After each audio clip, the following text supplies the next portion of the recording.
आपको हमारे चैनल पर स्वागत है। इस चैनल पर आप यदि पहली बार आए हैं तो प्लीज़ चैनल को लाइक शेयर सब्सक्राइब कर तो चले स्टोरी शुरू करते हैं। ब्लैक फॉरेस्ट में भयानक ड्राइव। एक ठंडे नवंबर की शाम को एरिक, जो एक शौकिया, साहसी और रोमांचक व्यक्तित्व था, ने जर्मनी के ब्लैक फॉरेस्ट में एक कुख्यात सड़क पर अपनी किस्मत आजमाने का फैसला किया। इस जंगल की भयानक स्थिति और अलौकिक घटनाओं की कहानियों के लिए यह प्रसिद्ध था। एरिक ने इसके बारे में सुनी कहानियों को बढ़ा चढ़ाकर बताया गया मानकर नजरअंदाज कर दिया था। उसके दोस्तों ने अकेले जंगल से गुजरने के खिलाफ चेतावनी दी थी, लेकिन एरिक ने खुद इसे अनुभव करने की ठान ली। उसने अपनी छोटी सी जगह से एक मजबूत 4x4 ट्रक में यात्रा शुरू की, जो कठिन रास्तों के लिए तैयार था। जंगल की घनी छांव ने अधिकांश सूर्य प्रकाश को अवरुद्ध कर दिया था, और जैसे जैसे एरिक भीतर गया, दृश्य और भी अंधेरे और डरावने हो गए। उसकी हेडलाइट्स अंधेरे को चीर रही थीं, लेकिन साए मानो जीवित थे, हर मोड़ के साथ बदलते हुए। 1 घंटे की ड्राइव के बाद एरिक ने कुछ अजीब देखा। ट्रक के अंदर का तापमान अचानक गिर गया और उसने अपने सांसों को धुंधले बादलों में देखा। उसने हीटर चेक किया, लेकिन वह ठीक था। जैसे ही वह ड्राइव करता गया, उसे असहजता का एहसास होने लगा, जैसे कोई उसे देख रहा हो। उसने इसे जंगल के दबदबे वाली स्थिति के स्वाभाविक परिणाम के रूप में नजरअंदाज कर दिया। अचानक रेडियो, जो चुप था, बेतरतीब आवाज में गड़गड़ाने लगा। एक विकृत आवाज किसी ऐसी भाषा में बोल रही थी जिसे एरिक समझ नहीं पा रहा था। आवाज गहरी और कर्कश थी, उसकी रीढ़ में कंपी भेज रही थी। एरिक ने रेडियो बंद करने की कोशिश की, लेकिन सच्चाई में आवाज की गड़गड़ाहट और भी ज्यादा भयावह होती गई। ट्रक की लाइट्स भी झपकने लगीं, जैसे कि भयावह प्रसारण के जवाब में। सड़क तीव्रता से मोड़ी और एरिक का ट्रक एक गीली पत्तियों के टुकड़े पर फिसल गया। उसने नियंत्रण वापस पाया और अपने फोन को जीपीएस चेक करने के लिए देखा। उसकी चिंता बढ़ गई जब स्क्रीन खाली हो गई, सिग्नल या मानचित्र कुछ भी नहीं दिखा। उसने सुना था कि जंगल में मोबाइल सिग्नल अस्थिर होते हैं, लेकिन यह कुछ अलग था, जैसे कुछ जानबूझकर उसकी डिवाइसों में हस्तक्षेप कर रहा हो। जैसे ही उसने एक और मोड़ लिया, ट्रक की हेडलाइट्स ने सड़क के बीच में खड़ी एक महिला को रोशन किया। वह महिला फटी पुरानी कपड़े पहने हुए थी और उसका बाल बेतरतीब था। वह स्थिर खड़ी थी, एकटक सामने देख रही थी। एरिक ने ब्रेक लगाए, ट्रक की रफ्तार को रोकते हुए उसके ठीक सामने से चंद इंच की दूरी पर। महिला ने धीरे धीरे मुड़कर उसकी ओर देखा।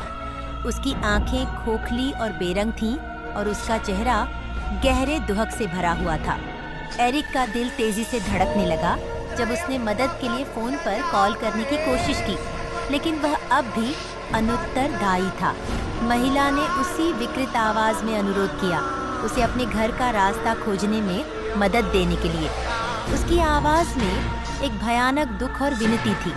एरिक कुछ समझ पाता इससे पहले कि महिला अचानक हवा में गायब हो गई। ट्रक की लाइट्स एक बार फिर झपकी और रेडियो खामोश हो गया। डरे हुए एरिक ने मुड़कर लौटने का निर्णय लिया, यह मानते हुए कि कुछ गड़बड़ थी। जैसे ही उसने रिवर्स किया, उसने वही महिला को सड़क के किनारे खड़ी देखा। उसे उन खोखली आंखों के साथ देख रही थी। भय की भावना बढ़ती जा रही थी जैसे ही एरिक तेजी से ड्राइव करने लगा, जंगल के चंगुल से भागने की कोशिश में। पेड़ उसके चारों ओर सघन हो गए और सड़क अधिक पेचीदा और मोड़ वाली हो गई। जंगल मानो जीवित था, उसके साए घूमते और बदलते हुए, जिससे आगे का रास्ता पहचानना मुश्किल हो गया।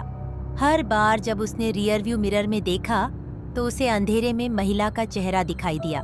उसकी आंखों में दुख और चुप्पी की गुहार। मिनटें घंटों जैसी लगने लगीं, जैसे एरिक कठिन रास्ते पर चला। जब उसने सोचा कि वह रास्ते पर है, सड़क फिर से अचानक मोड़ लेती और उसे जंगल के भूल भुलैया में और गहराई में ले जाती। उसने कभी इतना खोया और भ्रमित महसूस नहीं किया था। उसका ईंधन खतरनाक रूप से कम हो रहा था और वह जानता था कि वह इसे ज्यादा देर तक जारी नहीं रख सकता। आखिरकार पेड़ पतले हो गए और जंगल खुली जमीन में बदल गया। एरिक की राहत स्पष्ट थी जब वह जंगल से बाहर और एक अधिक परिचित सड़क पर चला। उसने पीछे देखा, पूरी उम्मीद के साथ कि महिला जंगल के किनारे खड़ी होगी, लेकिन वहां कुछ भी नहीं था। रेडियो ने एक आखिरी बार खड़कते हुए खामोशी में बदल गया। एरिक ने वापस आकर स्थानीय लोगों को अपनी अनुभव की कहानी सुनाई और जाना कि उस हिस्से में कई अजीब घटनाओं की रिपोर्टें थीं। कुछ ने एक महिला की कहानी सुनाई जो वर्षों पहले गायब हो गई थी और उसकी आत्मा अपी ये समा या आत्मा अब भी उस जगह पर बसी हुई है जो सहायता की तलाश करती है। दूसरों ने उस क्षेत्र की पहचान की बात की जहां ट्रैवलर्स को भ्रमित करना लगभग असंभव था। एरिक की संदेहवादी सोच के बावजूद उसे यह अज्ञेय अनुभव की ठहराव की सच्चाई माननी पड़ी। ब्लैक फॉरेस्ट ने साबित कर दिया कि यह केवल एक सुंदर ड्राइव से कहीं अधिक था। यह एक ऐसा स्थान था जहां जीवित और अलौकिक के बीच की सीमा धुंधली हो गई थी। अनुभव ने एरिक पर एक स्थायी छाप छोड़ी, ये याद दिलाते हुए कि कभी-कभी सबसे डरावनी बातें वे होती हैं जो समझाने के लिए बहुत कठिन होती हैं। आज के लिए इतना ही। लाइक शेयर सब्सक्राइब कमेंट करके जाओ, सब्सक्राइब करो।